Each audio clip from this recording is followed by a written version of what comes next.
Hey, how's it going, everybody? Thanks for tuning in and watching another video. Today, I wanted to kind of keep going with some basic bushcraft and camping skills and just share with you something that I learned a long time ago from a good buddy, Justin Wolf. His YouTube channel is Grier Wolf. He hasn't posted stuff in a while, but his channel is still full of a ton of really good information. And the idea is getting the most out of our resources. So by now, any of us that are into bushcraft, camping, survival, we're familiar with what this is. This is a ferrocerium rod, a ferro rod, a fire steel, mish metal rod, whatever you want to call it. But ideally, you have one of these in your kit because unlike a big lighter, it takes a little bit of manipulation and whatever to get working.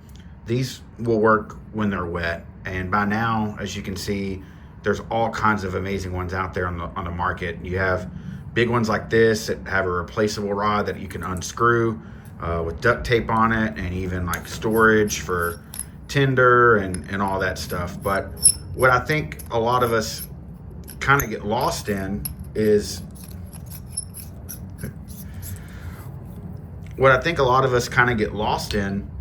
just the consumerism aspect of the industry and of the market itself. There's more products now than ever.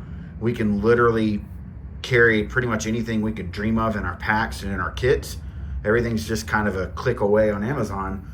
We don't tend to think about this being a disposable or a perishable resource. Is this going to last probably longer than my lifetime?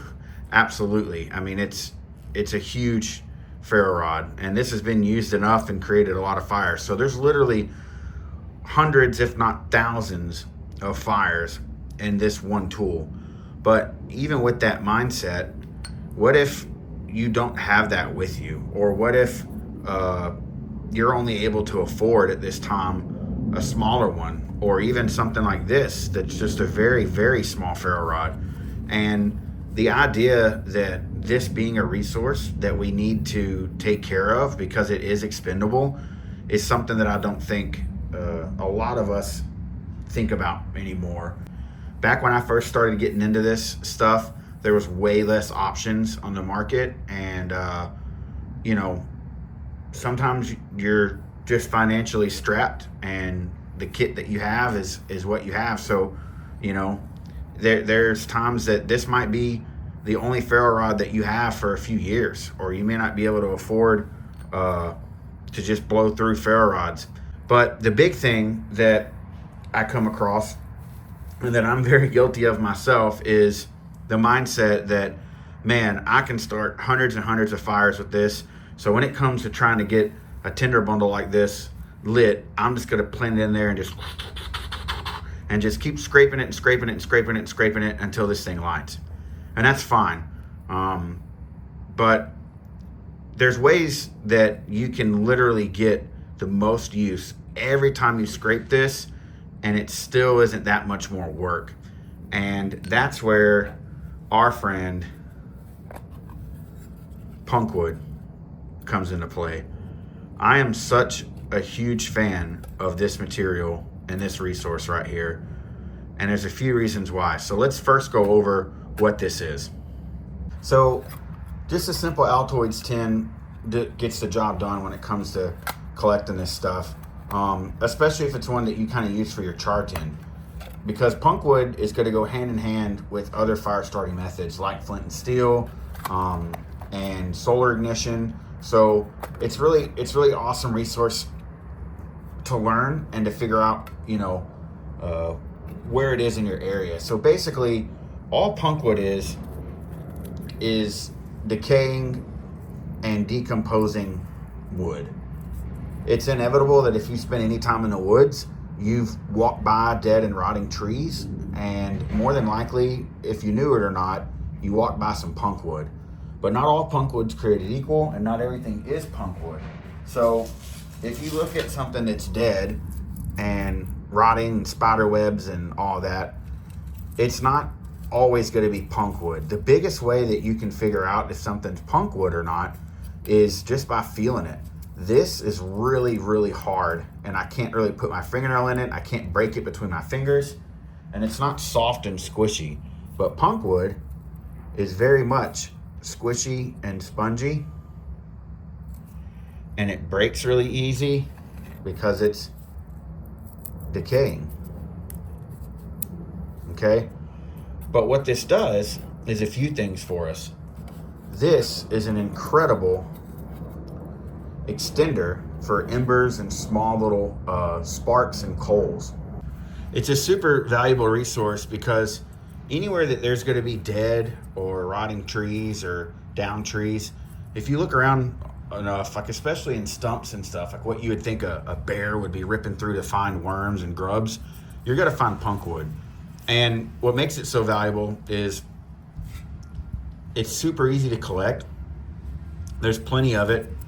And this gives you a step up and almost guarantees you a surefire method of getting a flame, only if for the fact that it burns and smolders so much slower than like a tinder bundle or feather sticks or even fat wood.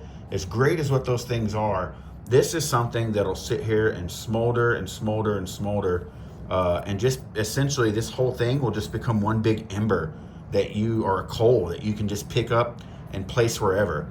And then on top of that, if you make a fire, you can then put this in a tin, close this up, and all of punkwood will turn into char.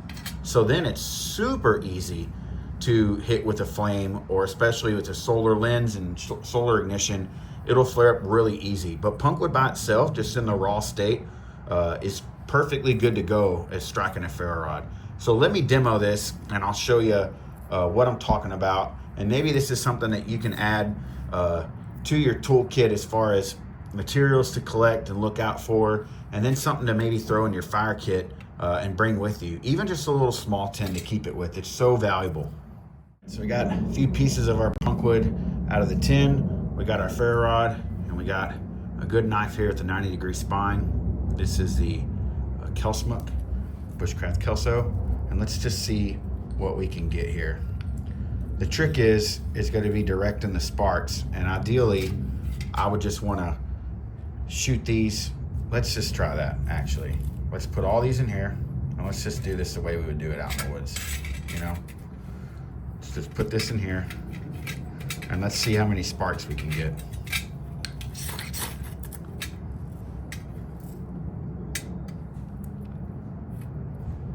So this one's going.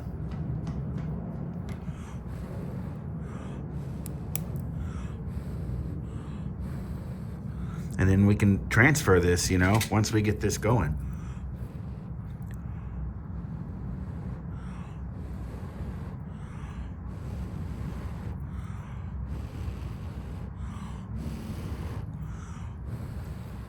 So see, we have a little ember here.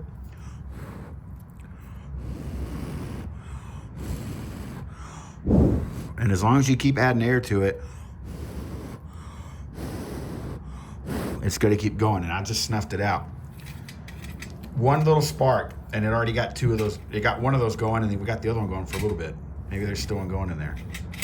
Let's hit it one more time, and then we're gonna show you the difference between this and a tinder bundle.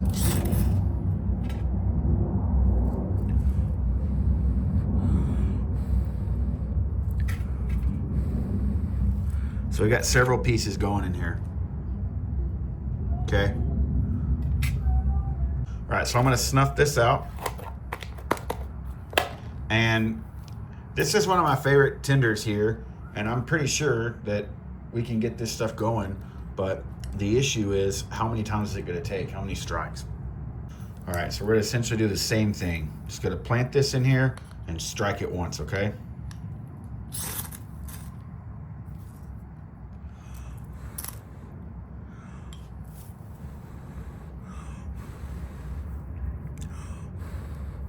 So it smoldered up, and it's still got a little bit of an ember there. But I would definitely have to hit this more than once to get it to go.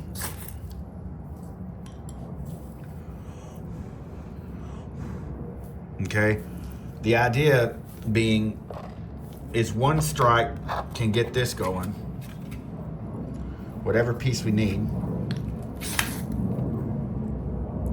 Let's say this one.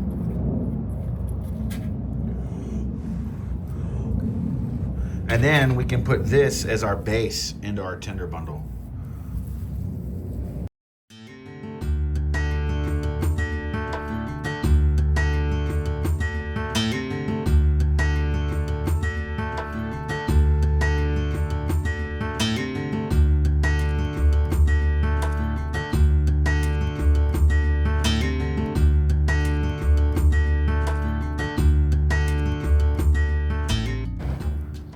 And we get flame. Okay?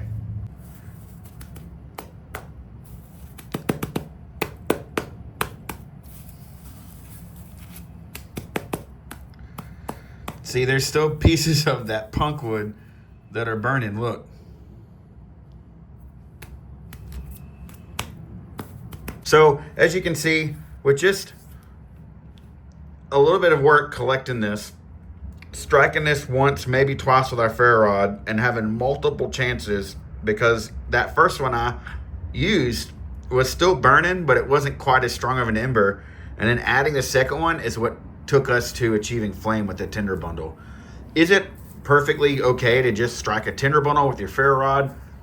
Absolutely. But if we could conserve such a great tool and valuable resource as a ferro rod, especially ones that are expensive, why would we not? Especially if it's us practicing skills, learning new materials, and just adding yet another thing that we can put into our tool belt. And now I can take this and make this into char, or pull separate pieces out to, you know, even putting underneath your bow drill. If you're practicing friction fire, putting a chunk of punkwood under your bow drill as an ember catch is incredible, because it's just going to keep that ember burning even longer. So hope you enjoyed today's video. Go out, find you some punkwood, use it to help make your fire starting that much easier, and conserve those awesome resources like your ferro rod. So thanks for watching. Get outside and enjoy the woods.